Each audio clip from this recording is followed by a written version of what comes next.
some technical difficulties yesterday that were entirely my fault, I deleted the entire project just as I had finished the editing stage. I'm back with today's episode of Basic Drumming. Today I'm going to be talking about the drums on the drum set, their purpose, and also where to hit them, because there is a right and wrong answer to that. And each drum kind of has its own place that you should hit it. So that's what we're going to be doing today. Hope you enjoy. First, we're going to start with the snare drum. That is, the quintessential drum on any drum set is your snare drum. There's people like me, like you can see behind me. I've got a collection of snare drums. Each of them has their own use. Some of them I use as side snares. Some of them I use as main snares, and I alternate them out in different situations, whether it's recording or even just playing different styles of music. Like some of the thinner ones I will use for more jazzy stuff, and some more Motown feely pop some stuff, and then the deeper ones I'll use for more rock stuff. And I've got different sizes. I've got 12, 13, and 14 inch, and I've actually got an old antique 15 inch field drum also. I don't ever use that when it's over 100 years old. So anyway, on the snare drum, you've got areas that are better and worse to hit. And you can use them different places. So here's my 14 inch, 14 by 6.5 snare that goes with my FR Drum Company custom kit. You can see it's got some wear here and down in here where I do the most rim shots. I've actually flipped the rim at some point in the last couple of years just because I was tired of it wearing in this one spot. So I flipped it to this side, and now it's starting to happen there. That's what happens with powder coating. We'll talk about rim shots in a minute. So the main portion of where I like to hit a snare drum is not dead center. A lot of drumming situations you would hit the drum dead center. Like for example, marching snare drum, you aim center mass on the marching snare drum. On the concert and drum set snare drum, I tend not to. I feel like you get a little bit better ring if you hit it just off center, as opposed to right on the money dead center. So I'm going to show you that next and show you the comparison between the two sounds, and you'll hopefully see why I choose that. So first I'm going to hit the drum dead center.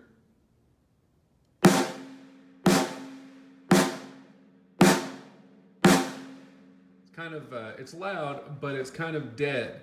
So now I'm going to show you what it sounds like a little bit off center, and hopefully you'll be able to hear the difference here.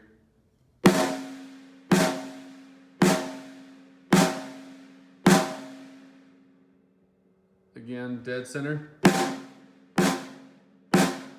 A little more stifled than hitting off to the edge a little bit.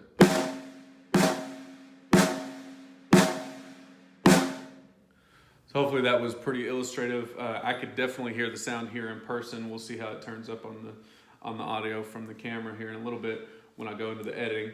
But as you can tell, there's definitely a difference in where you hit the drums. So the next drum we're going to talk about, which is the second most important drum on the drum set, is the bass drum. Bass drums range in several sizes.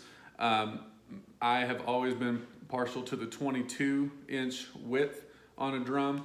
That's just what I've always had, and when I've played bigger and smaller bass drums, just nothing for me seems like it has the direct punch and the lack of too many overtones as the 22.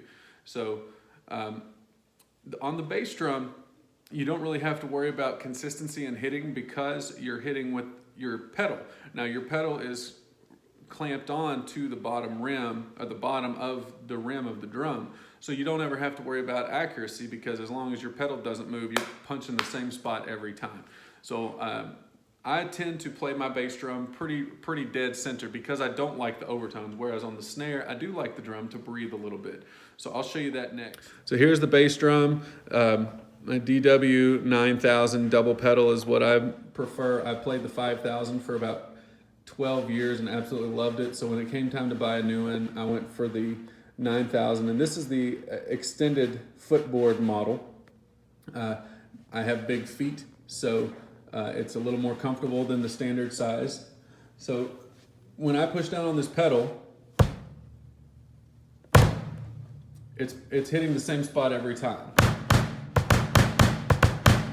Now, my slave pedal, the left side pedal, does hit a little bit off center. So I do try to get the direct, the same sound every time I hit it. There is a little bit of a difference. Some people prefer to play 2 bass drums.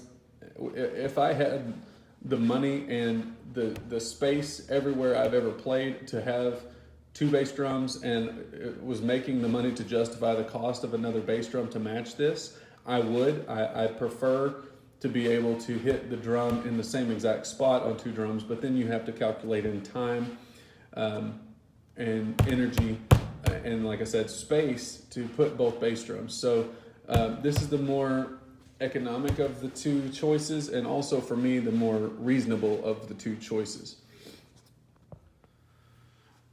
So then after the bass drum, the next most important drums are the toms, otherwise known as tom-toms. There are lots of different options for toms, lots of different sizes. I prefer the standard 2-inch size, 2-inch increments. I've got a 10, 12, 14, and 16, which I'll show you here in a second. And they are squared sizes. Actually, they're a little less than squared, but they're not real deep toms on the 2 racks, and the floor toms are both square sizes, meaning they're the same width as they are depth. So I've got 8 by 10, 9 by 12, 14 by 14, and 16 by 16. So you'll see those in a second. There's lots of different options, like I said, on sizes. I don't have to use all 4 toms on every song that I play. I just prefer a bigger kit. I like the options that I have. I like them all to be available to me, especially in a recording session. If I'm doing something big rock type stuff, I like to have 2 racks and 2 floors. If I'm playing any kind of rock show, metal, prog, anything like that, I want my 4 toms just to have the cool big long tom fills. So there's also different ways to tune the toms. I tend to historically gravitate to more stifled tom sounds, but here recently I've changed drumhead companies. I used Evans drumheads for most of my drumming career. I would say I've used Evans. I've also used Aquarian and Remo heads. As of late, I switched to Attack drumheads just to try them out, and I've absolutely fell in love with them. They're great drumheads. They hold up great. The price is phenomenal, especially when compared to the other 3 companies I mentioned. And I don't have to muffle these heads. They have some built-in muffling to them. They're called the Tone Ridge series. So I'll show you that now. They've got a built-in ridge that keeps you from having to do too much muffling. So I'll show you the kit, and I'll show you around the kit as well. So there is the 10-inch and the 12-inch. I keep my rack toms off-center so that my 12-inch tom is pretty much right out here in front of my snare drum. That's because when I play a 1 tom setup as far as rack toms go, I always have that one right in front of me. So then when I add the 2nd tom, it's always over here. Some people have them mounted directly on the bass drum. I like my ride cymbal right here over the bass drum. So that's kind of impossible to do with this type of setup. So there's the 10-inch, 12-inch, and here's the 14 floor and 16 floor. Now my floor toms are not on legs. They are actually mounted. You can see the clamps there. They are mounted onto clamps. The option was given to me to put legs on them, and I decided against that simply because I feel like they resonate a little bit better. So I'm gonna play up and down the drums here a little bit, and you'll be able to hear the resonance, hopefully.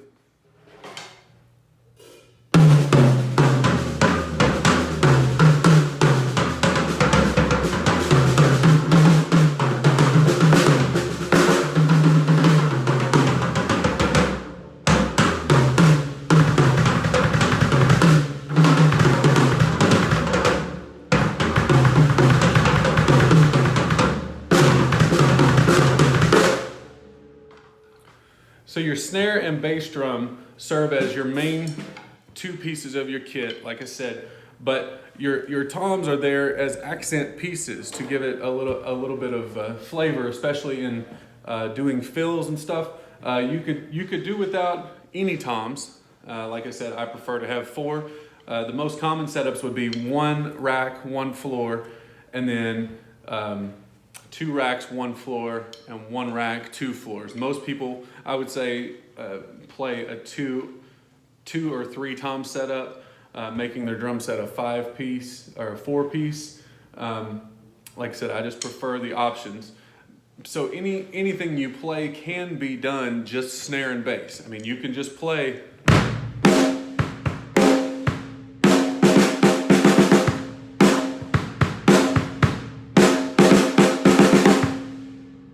Nothing wrong with it. Like I said, I prefer to have some options with my playing, especially in the fills department, which I'm going to do a video on fills later on down the road. But just to let you know kind of the difference between and why a lot of people prefer the toms. So you heard what I just played, just a standard bass drum, snare drum beat. Now I'm going to add, instead of just bass drum and snare drum, I'm going to add in some toms as the fill section, and you'll hear the difference.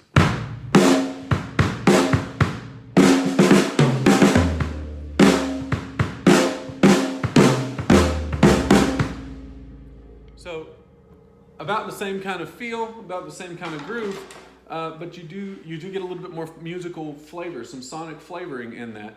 And that's kind of what I go for and why I use the amount of toms and the double pedal. I like the sound of a lot of bass drum. So it gives me some options as to what I can do with that.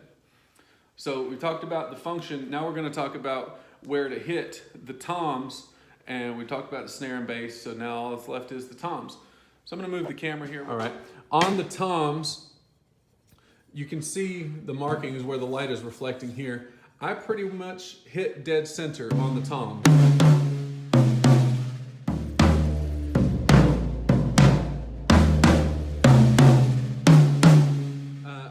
I do want them not to ring as much. Like I said, I do like these tone ridges in these heads, so I don't want them to not ring, but I also don't want them to ring too much, which is why I went with these versus a couple of the other models I had available to me from Attack Drumheads.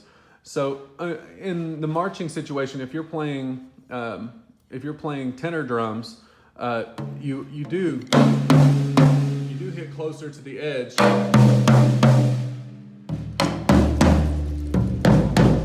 But on big concert toms like this, it's not so imperative, and because these have bottom heads on them, you're gonna get the sound that you want, more so hitting dead center on them.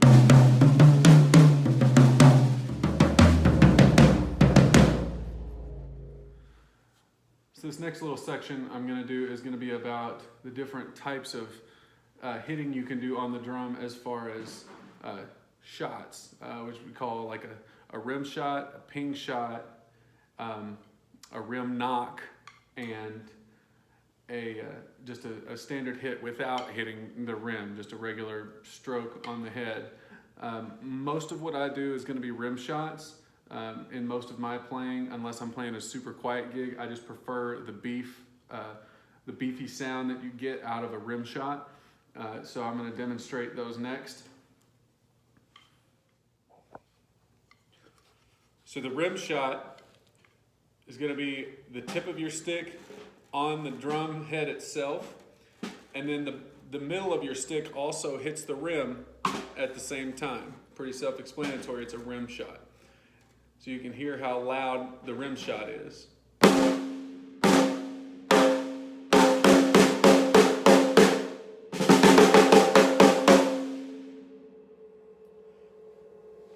Now a rim shot, you have to use them pretty sparingly if you're playing certain types of gigs. Mostly what I play are heavy rock and metal gigs, so I don't have to worry too much on that. But if I do play some kind of gig where it's supposed to be more quiet, I do have to watch watch if I'm hitting the rim or not, because I don't want to overpower the other members of the ensemble that I'm playing with. So then the next type of rim shot that we're going to talk about is a ping shot. Now the ping shot was made famous kind of by a lot of the early jazz guys. Gene Krupa, Buddy Rich, those guys, they wouldn't play a full rim shot. Instead, they would hit closer to the edge of the drum, and then just the shank of the stick, just right up here, would hit the rim. So it sounds like this.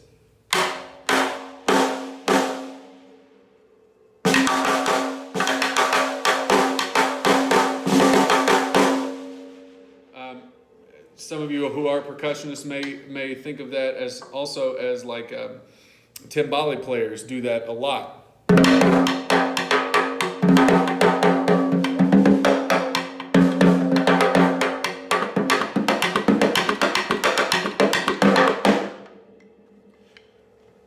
So that's probably where that came from. Before the jazz drummers, I would say the Latin percussionists did a lot of that as well. So the next type of stroke on the drum is going to be what's called a cross stick or a rim knock, and this one's a little more tricky to get a handle on it if you're not used to doing that. The butt end of your stick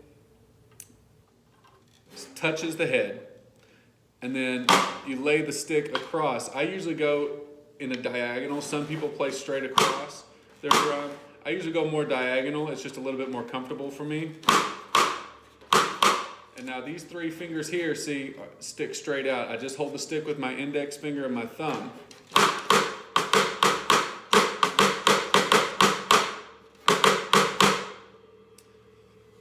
And that one you would use it in a quieter type setting like this.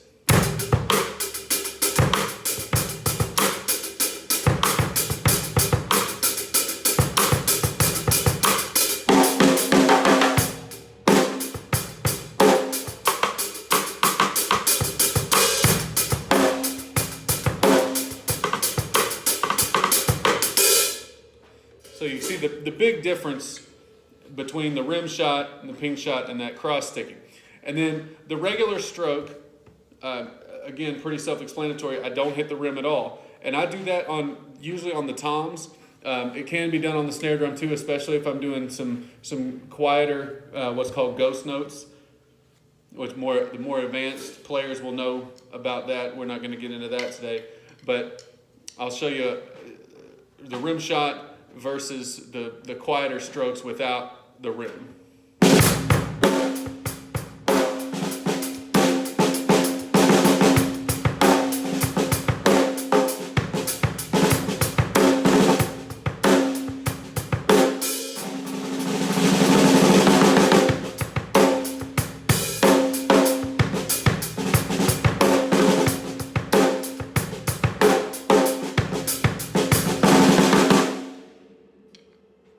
So that's the different kinds of strokes you can do involving the rim or not involving the rim to get different kind of flavors out of your drum sound that way. So we know where to hit the drums now. We know what the drum's purposes are, and so now we're pretty well caught up for what I wanted to talk about today. So I wanted to end the video with just a little bit of playing. I'm going to throw in an overhead shot of just me playing around the kit.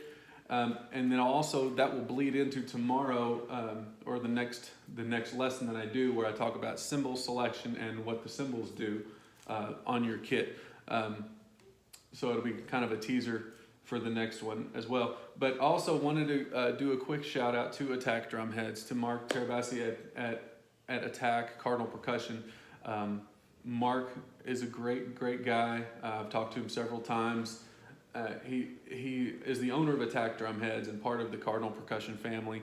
And he wants to put out a good product for drummers and not charge out the ear for them. I spoke with him at one point, and he said, you know, I could be driving a Lexus, but I'm not. So that leads me to believe that he wants to make a good drum head, a good quality head for people. and not gouge them price-wise. The attack slogan for years was for the drumheads for the working drummer.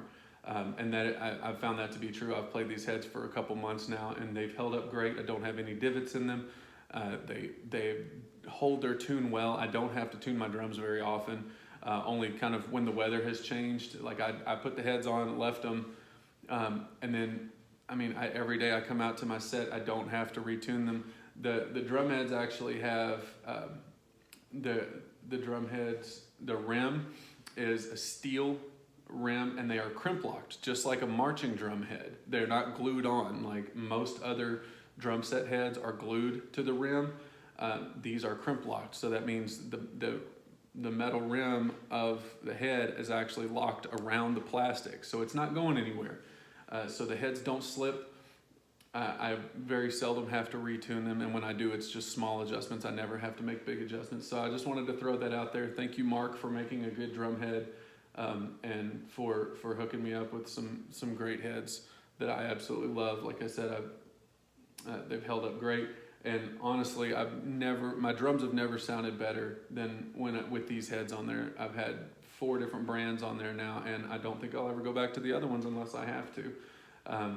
These heads are great, and they feel great too. Like especially the bass drum. The bass drum, it just has a thump that I can feel it in my chest when I play, and so that's a big thing for me, because if I can feel it sitting here, I know people out front are just going to be getting punched in the face with it, which is what you want. You want people to be able to feel the groove that you're laying down, your other bandmates, and you want the audience to know that too. If they're not feeling it, then you're not doing a good job.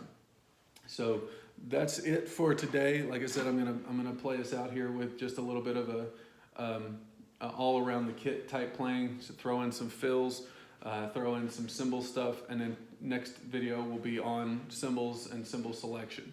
So hope you guys enjoyed for today. Sorry again for the delay, as I deleted the entire project yesterday, and hopefully I don't do it again today. Next time.